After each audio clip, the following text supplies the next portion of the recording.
Hello students, welcome to EPG Pathshala. I am Dr. M.N. Gupta, Emeritus Professor from Department of Biochemical Engineering and Biotechnology from Indian Institute of Technology, Delhi.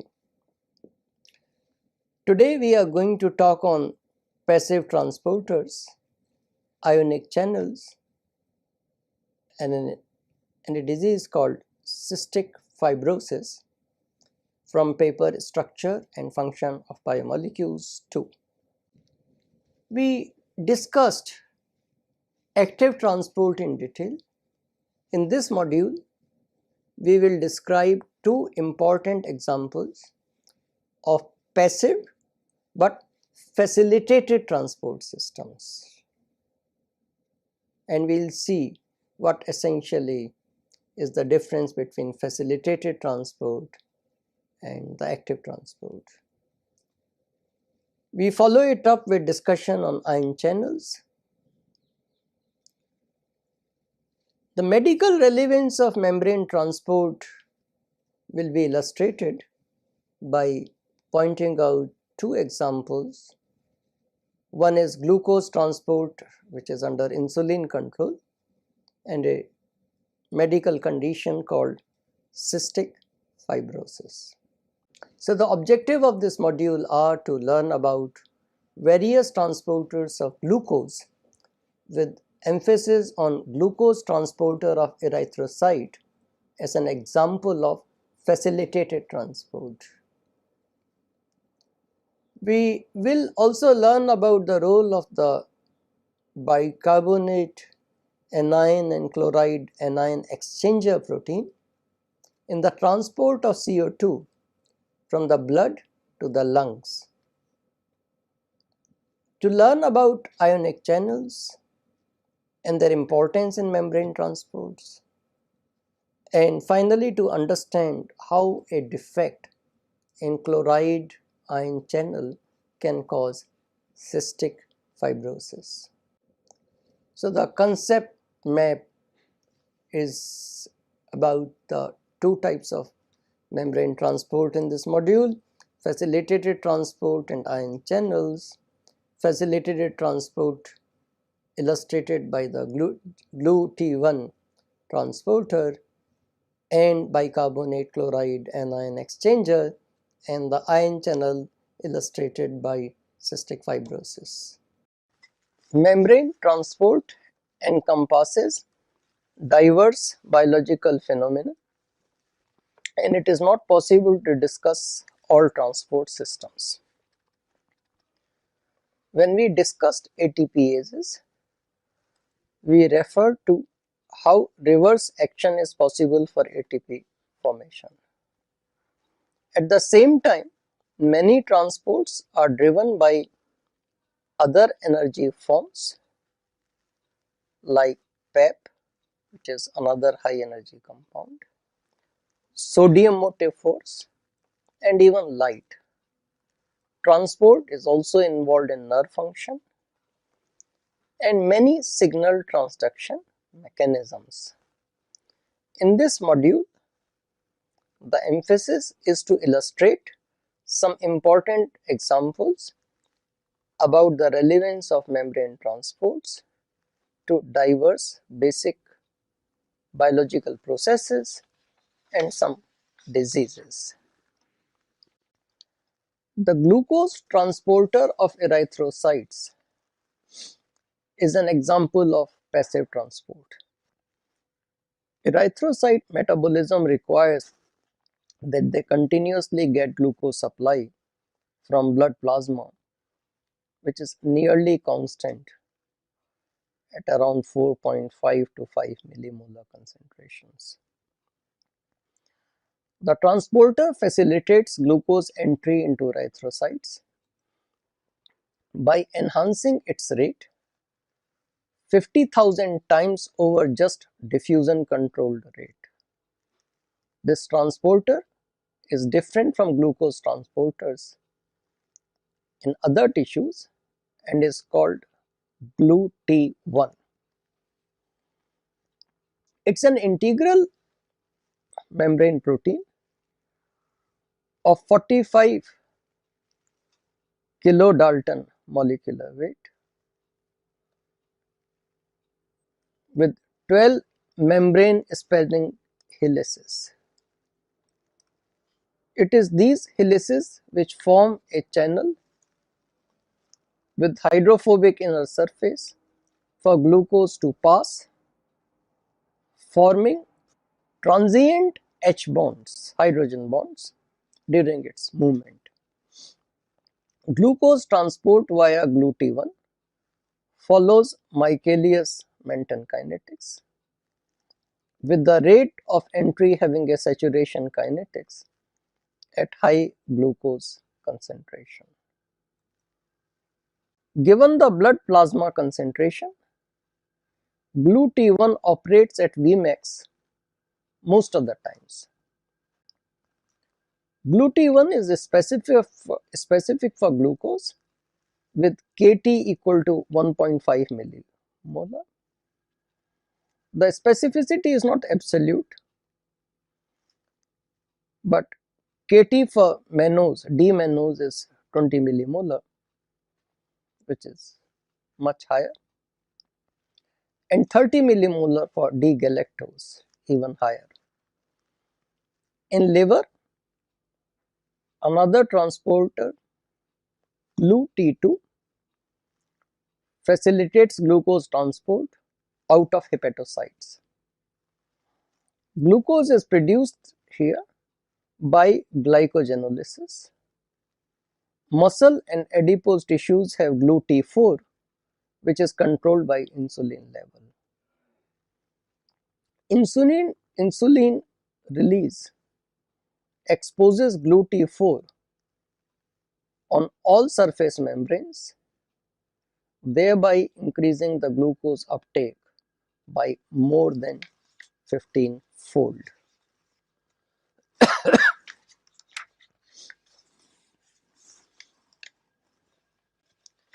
The erythrocytes also contains a transporter,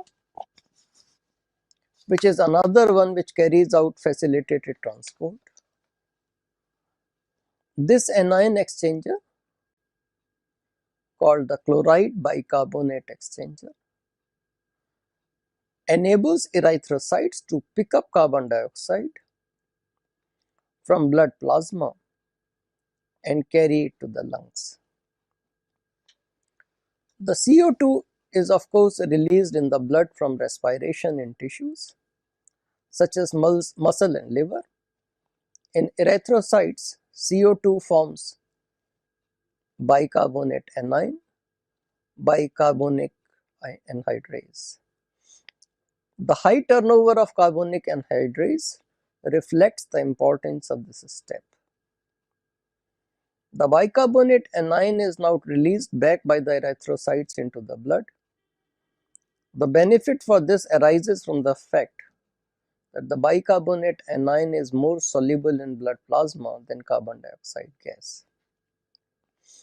In the lungs, bicarbonate anion re-enters into erythrocytes and is converted to carbon dioxide and released again to be expelled by lungs. The efficient shuffling of carbon dioxide across the erythrocyte membranes is achieved by increasing membrane permeability through this transporter. For each bicarbonate ion movement, one chloride anion moves in the opposite direction. Hence, this transport system is an example of anti-porter. GluT1 was an example of a uniport. If chloride anion transport does not take place, bicarbonate anion transport also does not take place, as the process is a coupled process. This transporter, also called anion exchanger, is also an integral protein which spans membranes 12 times just like GluT1 transporter. The exchange maintains electrical neutrality and hence membrane potential is not disturbed. NMR studies an inhibition of the exchanger by 1,2-hexane cyclohexane dione.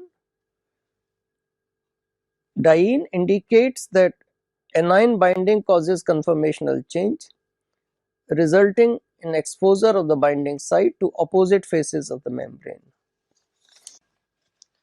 The erythrocytes also contains a transporter,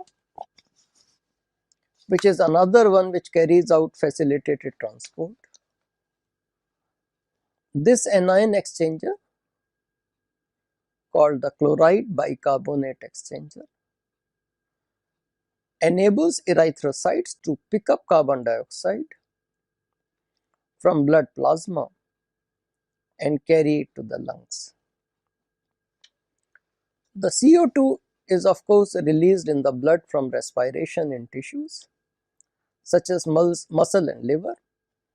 In erythrocytes, CO2 forms bicarbonate anion, bicarbonic anhydrase. The high turnover of carbonic anhydrase reflects the importance of this step. The bicarbonate anion is now released back by the erythrocytes into the blood. The benefit for this arises from the fact that the bicarbonate anion is more soluble in blood plasma than carbon dioxide gas. In the lungs, bicarbonate anion re-enters into erythrocytes and is converted to carbon dioxide and released again to be expelled by lungs. The efficient shuffling of carbon dioxide across the erythrocyte membranes is achieved by increasing membrane permeability through this transporter. For each bicarbonate ion movement, one chloride anion moves in the opposite direction. Hence, this transport system is an example of anti-porter. Blue T1 was an example of a uniport. If chloride anion transport does not take place, bicarbonate anion transport also does not take place, as the process is a coupled process. This transporter, also called anion exchanger, is also an integral protein which spans membranes 12 times just like blue T1 transporter. The exchange maintains electrical neutrality and hence membrane potential is not disturbed. NMR studies an inhibition of the exchanger by 1,2-hexane cyclohexane dione. Diene indicates that anion binding causes conformational change, resulting in exposure of the binding site to opposite faces of the membrane. Apart from ion pumps, ion channels guard the entry of movement of ions through cell membranes. There is one basic difference between the two. While pumps have to spend energy to maintain the concentration gradient across the membranes, channels let ions move rapidly as per electrical and concentration gradients. We need these twin mechanisms because of the diversity of the biological processes which involve transport of materials, particularly ion transport. And these diverse processes include signal transduction, pH balance, volume regulation, the cell cycle, fertilization, immune response, secretions, muscle contraction, and electrical signaling in nerves and muscles and synapses. During flow of ions through channels, transmembrane electrical currents are generated. While with sodium and potassium ions, the result is change in the membrane potential. With calcium ion, the signal is chemical in nature. Ion channels involve passive, rapid and thermodynamically downhill transport. So ion pumps differ from channels in these three respects.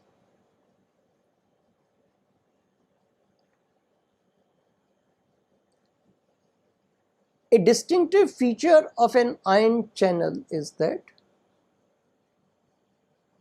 it requires only one gate. An ion pump needs at least two gates which cannot be opened simultaneously. So a gate can be visualized as a protein component which controls the ion movement on the basis of conformational change. An ion channel is a hydrophilic path which allows movement of the ion through the hydrophobic environments of the membrane interior. It is selective but energetically favorable transport process. The ion channel exists in open gate and closed gate states. The opening and closing of the gate is dictated by appropriate signals generated by cellular necessities. The ion flow is according to the electrochemical gradient. The rate is so fast that tens of millions of ions are transported per second through a single channel. The opening and closure of the ion channel is also fast and occurs with the frequency of several milliseconds. This reflects the rapid nature of protein conformational changes which operate the gates. A channel often has more than one gate.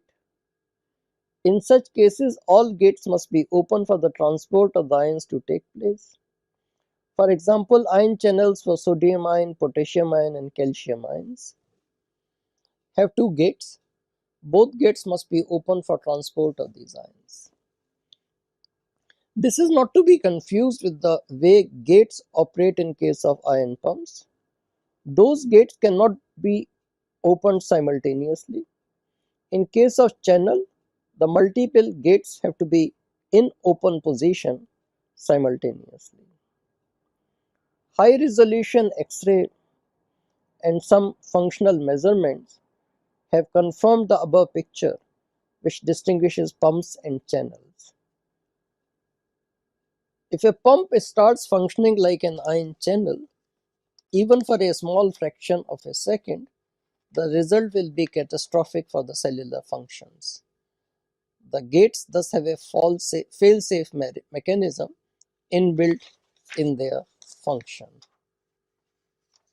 Slide 11. Ionophores are carriers which facilitate ion diffusion. These are organic molecules. Important examples are antibiotics of bacterial origin such as valinomycin and gramicidin A. There are two classes of ionophores. One class is of carrier ionophores which increase the permeability of ion by binding the ion, transporting it through the membrane and releasing it on the other side. On the other hand, channel forming ionophores form transmembrane pores or channels which allow an ion to pass. Slide 12. Valinomycin is a carrier ionophore. Its transport of potassium ion into the mitochondria uses energy of electron transport chain. Oxidative phosphorylation does not take place and no ATP is formed. The carriers like valinomycin forms a donut type structure in which hydration of potassium ion is prevented by chelation by the oxygen atoms of the antibiotic, as is shown on the right hand side in this slide. The periphery being now hydrophobic, the transport is facilitated. The above function is so selective that binding of sodium ion is 1000 times less than potassium ion by valinomycin.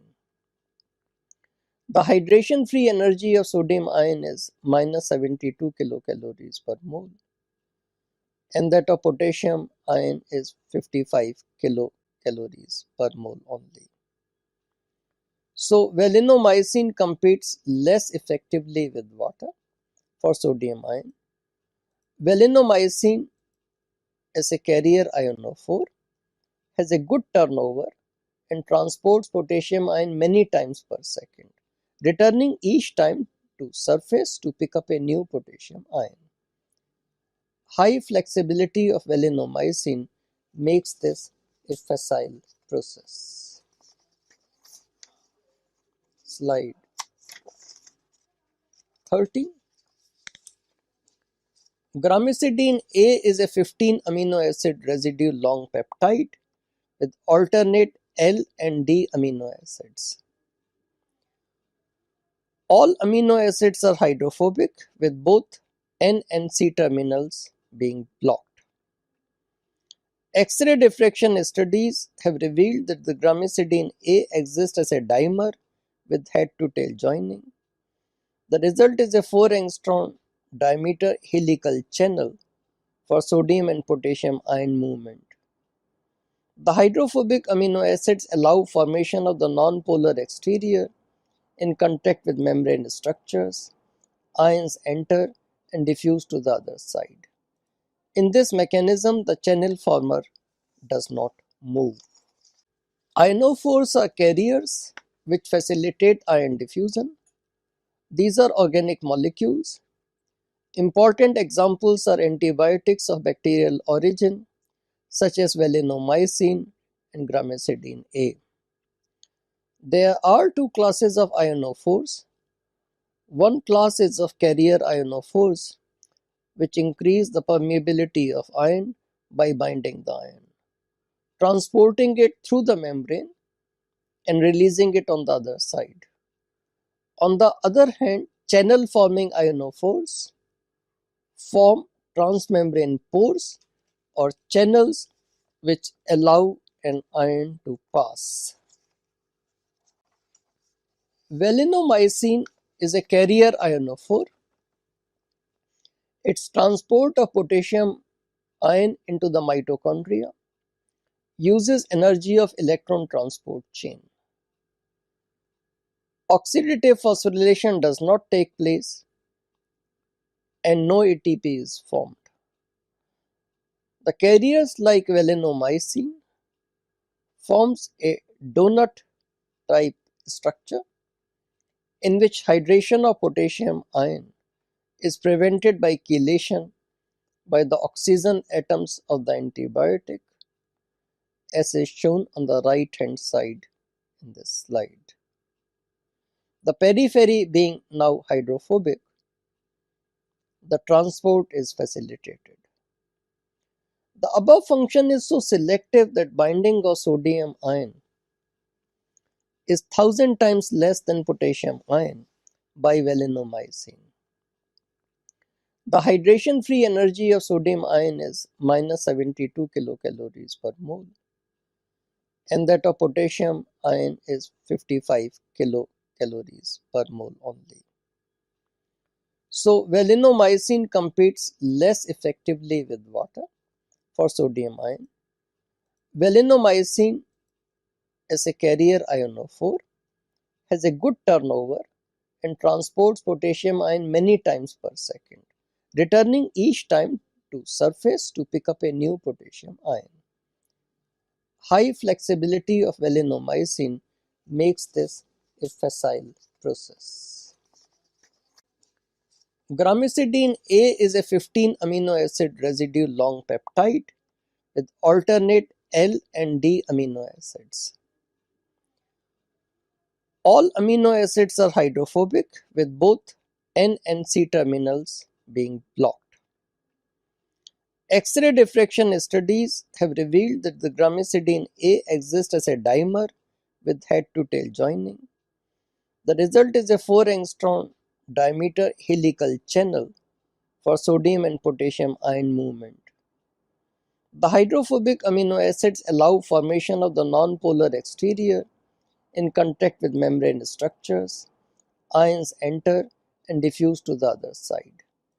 In this mechanism, the channel former does not move.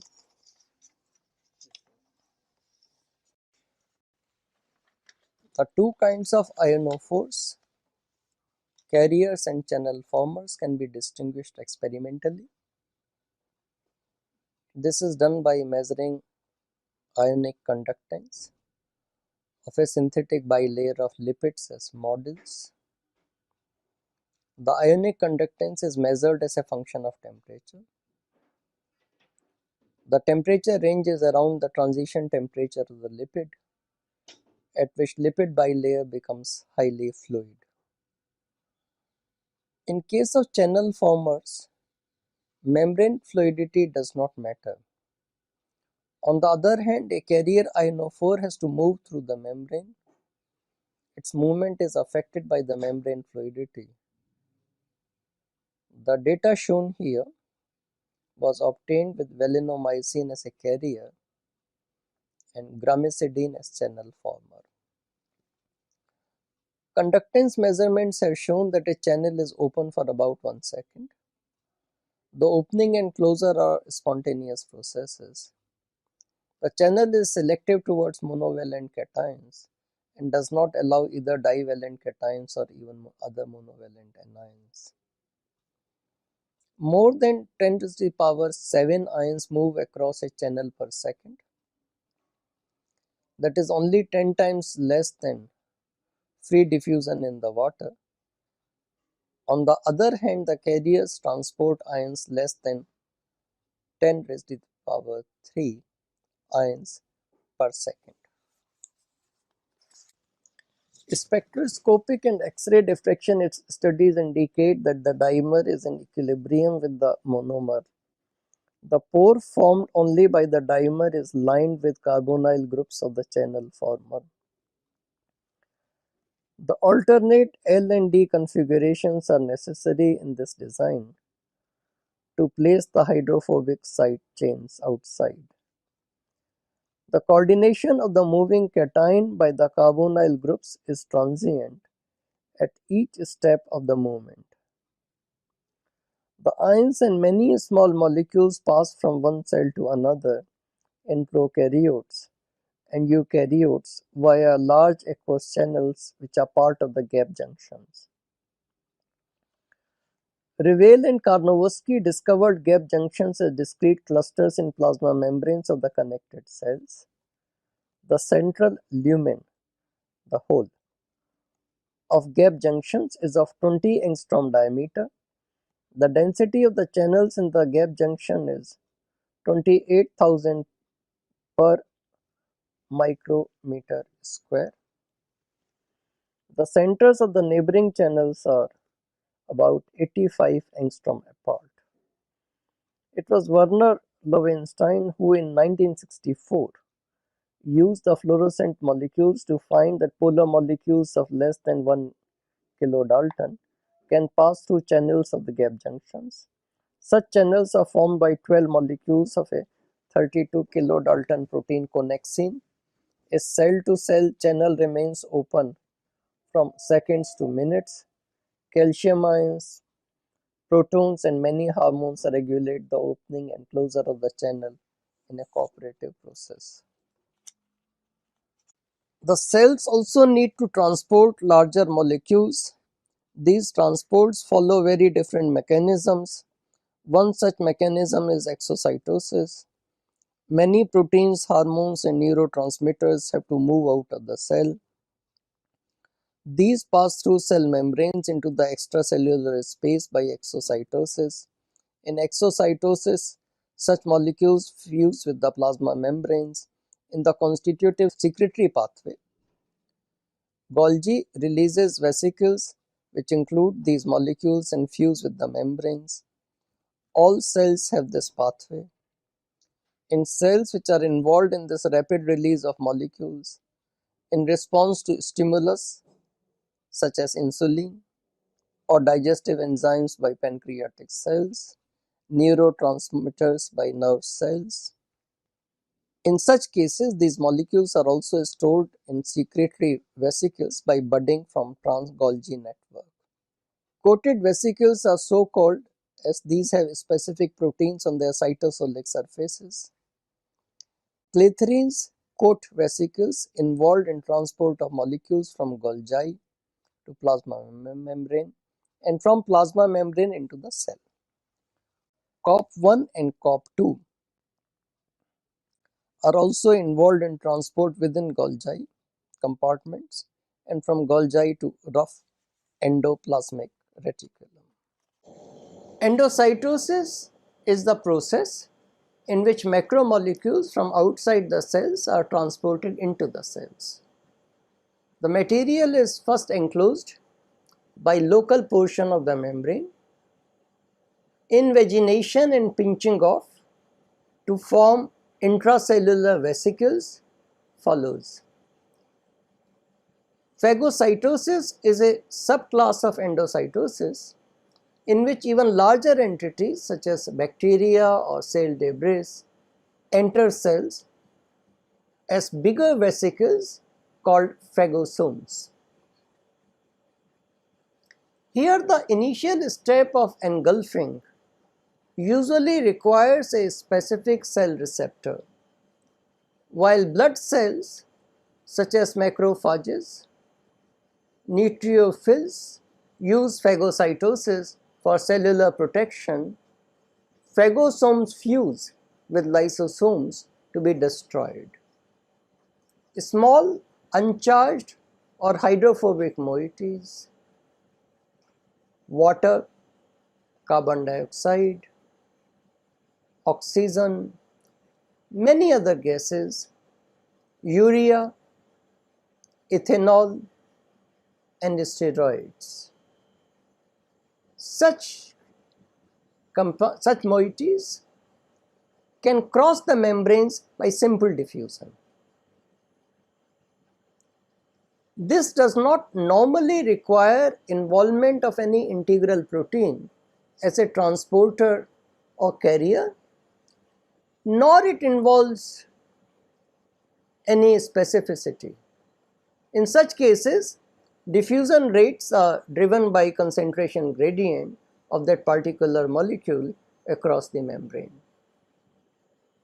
Unlike facilitated diffusion, which is also passive but does require involvement of a specific integral protein as a carrier or transporter, the rate of simple diffusion versus concentration gradient does not reach saturation.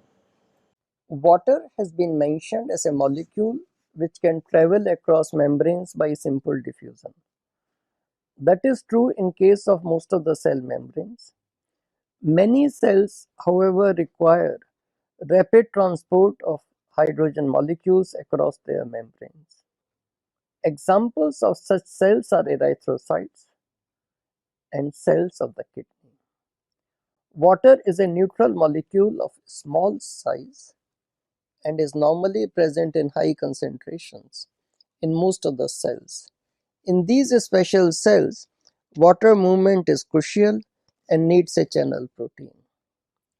Water channel proteins are called aquaporins, which help water with facilitated diffusion and accelerate its transport. Aquaporins are tetramers of 28 kilodalton subunits. Each subunit has 6 transmembrane helices. Each subunit has a central pore. It is estimated that a large number of deaths, especially those of infants, occur because of dehydration. Diarrhea due to cholera is the most frequent cause. A simple oral rehydration therapy can prevent these deaths. In its simplest form, a solution of glucose and sodium chloride is a good rehydration agent. Simple water is not effective as the large intestine is secreting both water and sodium ion. Given glucose plus sodium ion, glucose facilitates sodium uptake through the sodium ion glucose symporter. which enhances water movement through the epithelial cells of the intestine into the blood. This importer transports glucose or even other sugars or amino acids from to concentration in intestinal lumen to high concentration in the cytosol of the epithelial cells. In this ion-driven active transport, the energy is derived from the transport of the sodium ion down the concentration gradient. The glucose concentration gradient is maintained by facilitated diffusion of the glucose to outside of the cell by a uniporter called glucose transporter. The low concentration of sodium ion inside the cell is ensured by sodium ion potassium ion ATPase, which as discussed before is an ATP driven active transport. Thus oral rehydration therapy works because of so many transport mechanisms in place. Cystic fibrosis is actually caused by a defective ion channel. Cystic fibrosis can cause obstruction of both gastrointestinal tract and respiratory tracts. It often leads to bacterial infections of the airways and death by the age of about, or even before, by the time one reaches an age of 30 years. It's a hereditary disease and serious symptoms ensue if both copies of the genes are defective. Very thick mucus is present inside lungs, and this breeds bacteria like Staphylococcus aureus and Pseudomonas aeruginosa. The gene responsible codes for a membrane protein called cystic fibrosis transmembrane regulator, abbreviated as CFTR. It has a 12 transmembrane helices and is structurally analogous to the multi-drug transporter discussed earlier. The extracellular part is glycosylated with oligosaccharide chains. The cytoplasmic component has three distinct domains, NBF1 and NBF2, which are nucleotide binding folds and which bind to ATP. The third is the regulatory domain, which can get phosphorylated by a cyclic AMP dependent protein kinase. The most common mutation which causes cystic fibrosis is the deletion of phenylalanine at 508 position in the NBF1. The normal CFTR is an ion channel for chloride anion. The phosphorylation of the protein facilitates the channeling of chloride anion. The commonest mutation leads to misfolded CFTR1, which does not get inserted in the membrane. In other defective genes, the phosphorylation is prevented. In all such defects, the channel is non-functional. In the epithelial cells lining airways, the digestive tracts, and even exocrine glands like pancreas, sweat glands, bile ducts, and vas deferens, the non-functional channel leads to serious consequences. Epithelial cells present on the inner surface of the lung secrete a substance which traps and kills bacteria. This is part of the innate immunity in humans. The cilia on these cells go on clearing the surface by sweeping away the resulting mass. In cystic fibrosis patients, the non-functional chloride channel cannot transport chloride anion out of the cells. So the sodium chloride concentration outside these epithelial cells is low. The substance which kills bacteria apparently requires high sodium chloride concentration and hence fails to exert bactericidal action where sodium chloride concentration is low due to defective channel. Hence, recruiting infections in individuals with the defective channels by Staphylococcus aureus and Pseudomonas aeruginosa damage the lungs. Their respiratory efficiency decreases. CFTR1 is an example of ABC transport. Such transporters have ATP binding cassettes. In fact, ABC transporters are a family of multi-drug transporters as they actually transport many ions, amino acids, vitamins, and bile salts across plasma membrane. In this module, we have learnt about the following concepts and processes. We learnt about glucose transporters, bicarbonate chloride anion exchange protein. We learnt about ion channels, and finally we learnt about cystic fibrosis, its molecular basis.